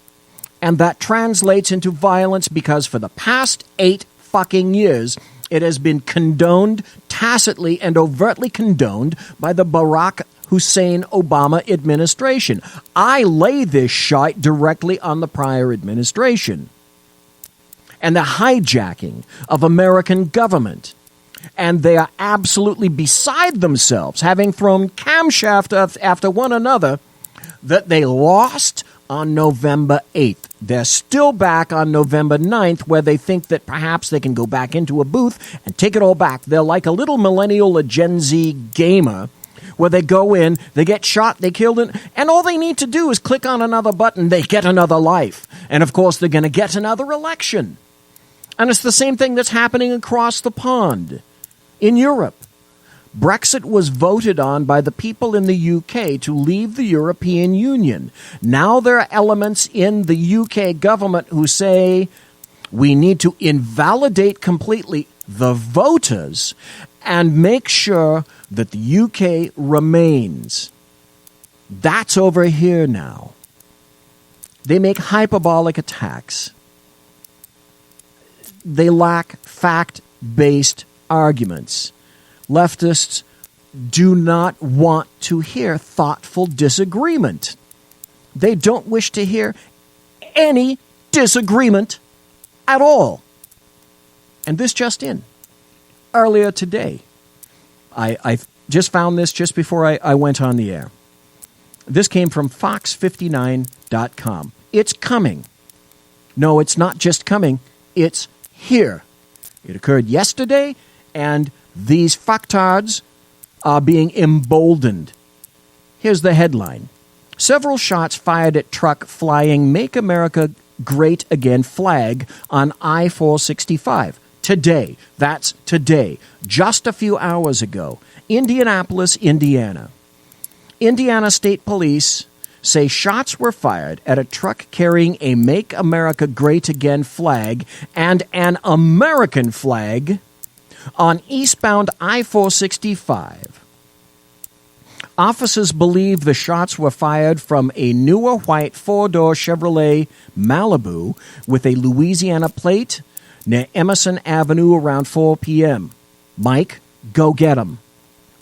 The victim and a witness informed police that the Malibu pulled up next to the pickup truck. A passenger held a handgun out the window, and then a male fired several shots.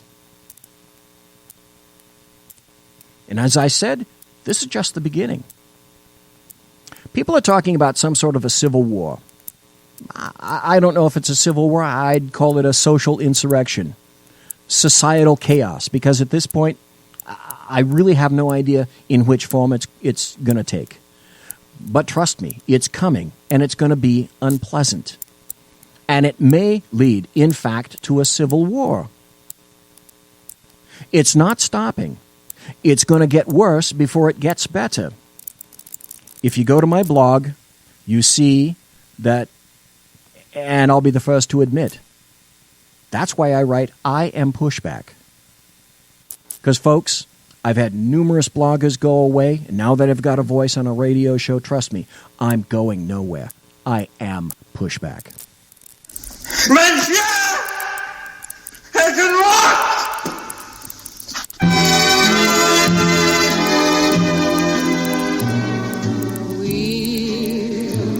Again. Ladies and gentlemen, boys and girls, children of all ages, thanks for listening to the Bloviating Zeppelin's Berserk Bobcat Saloon here on the SHR Media Network. Today was Thursday, June 15th. It was the aftermath.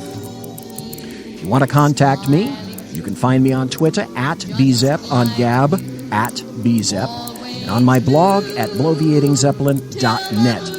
Been here for 13 years, gonna continue. My intro music, my original intro music, is by Possessed Tranquility. You can find them at ReverbNation.com. They need the work. Promotional consideration by Lockheed Martin Skunk Works and the Boeing Company. If it ain't Boeing, I ain't going. Tiaras by My Little Pony. Thanks, of course, to my personal KC-135 Kettle One refueling team, with whom I will be consulting in less than an hour. Thanks to you for listening. Thanks to being in chat. Thanks for being in chat. God bless. Take care. You be safe. Come back next week. Continue to listen to SHR. Everybody quiet down now and get some sleep. Good night, everybody. Good night, Mama. Good night, Ben. Good night, everyone. Good night, Mama. Good night, Daddy. Good night, children. Good night, Daddy. Good night, Elizabeth. Good night, John Boy. Good night, Jim Bob. Good night, Jim Bob. Good night, Jim Bob. What's going on? I was asleep. What's everybody doing? Good night, Jim Bob.